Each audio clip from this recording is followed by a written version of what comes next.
नमस्कार। आज हम एक बहुत ही खौफनाक और रहस्यमयी केस स्टडी का गहराई से विश्लेषण करने वाले हैं। नील सरोवर की घटना। पुरानी लोक कथाओं और डरावने किस्सों में दिलचस्पी रखने वालों के लिए ये घटना किसी पहेली से कम नहीं है।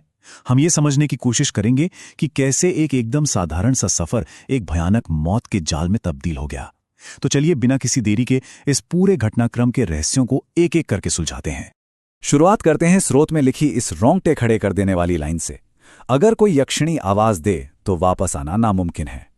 ये महज एक वाक्य नहीं है, बल्कि इस पूरे विश्लेषण का सबसे क्रूर और डरावना नियम है।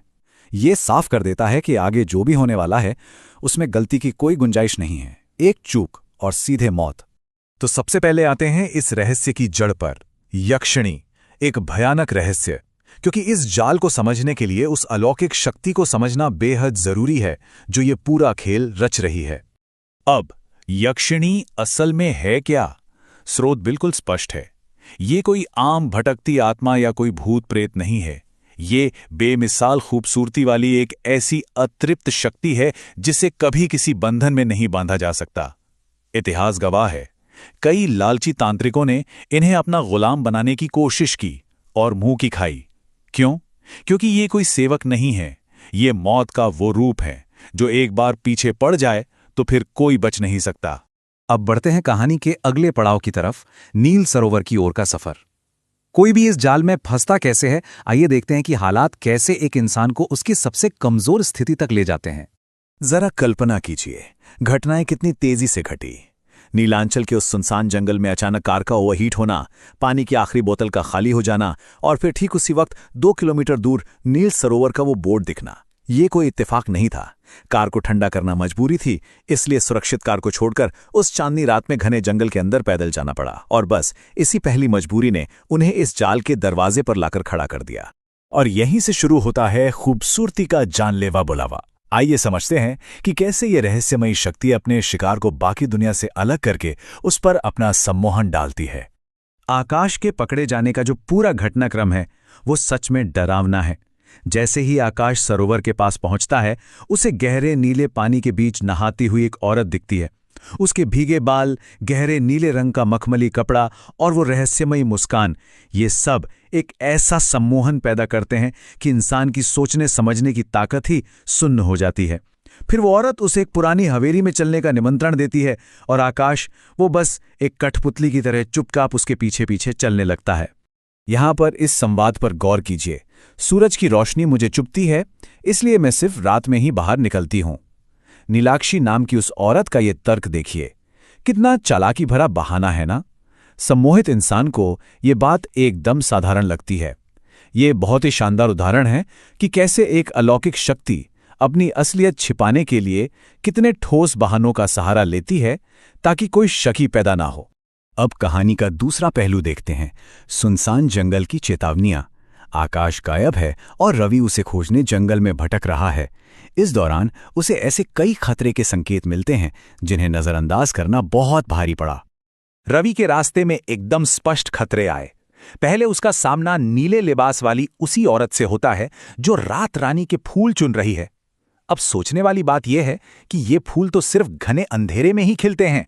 और दूसरा सबसे बड़ा इशारा, एक लालटेन वाला बूढ़ा आदमी जो साफ साफ चेतावनी देता है कि इस जंगल में मौत का एक खूबसूरत सा साया भटकता है जो नौजवान मर्दों का शिकार करता है। ये दोनों ही बहुत बड़े खतरे के संकेत थे जो सचमुच चीख चीख कर अलार्म बजा रहे थे। और फिर आती है वो सबसे खौफनाक लाइन। उस बूढ़े आदमी की ये गंभीर चेतावनी सुनिए, अगर वो यक्षिणी के बुलावे पर गया तो वो कभी लौटकर नहीं आएगा। ये कोई हवाई बात नहीं थी, ये एकदम सटीक तथ्य था। लेकिन विडंबना देखिए, रवि इसे वीराने में भटकने वाले किसी पागल इंसान की बकवास समझकर सिरे से खारिज कर देता है। उस चेतावनी को झुठलाना एक बहुत बड़ी मनोवैज्ञानिक भूल थी। रवि इस बात को समझ ही नहीं पाया कि वो बूढ़ा आदमी बिना कुछ और कहे अचानक खामोशी से अंधेरे में जो गायब हो गया, वो असल में एक आखिरी और खामोश चेतावनी थी। इंसान का वो मनोवैज्ञानिक रूप से सच को नकारना कि मेरे साथ ऐसा नहीं हो सकता, यही सोच रवि को इस जाल के सबसे खतरनाक हिस्से की तरफ धकेल देती है। और अब हम पहुंचते हैं इस विश्लेषण के सबसे रोमांचक और डरावने मोड़ पर, मौत का आखिरी धोखा।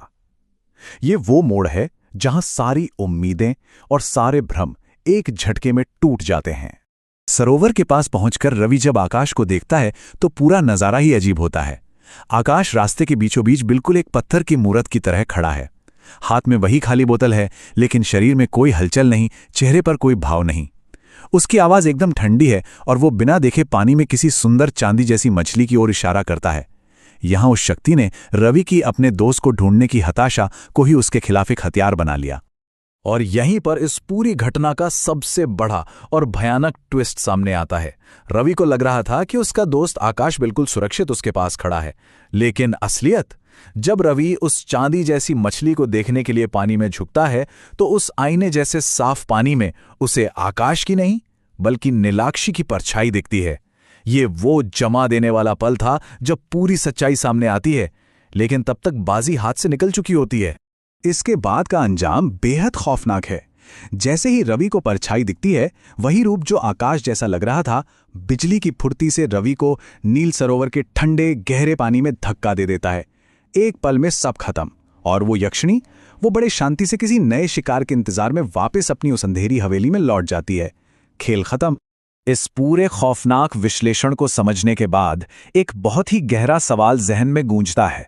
इन सारी घटनाओं, खतरे के संकेतों और इस मनोवैज्ञानिक जाल को देखने के बाद अगर कोई भी इंसान उस सुनसान जंगल में रवि की जगह होता तो वो क्या करता?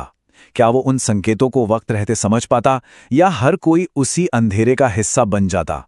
ये वाकई में गहराई से सोचने वाली बात है।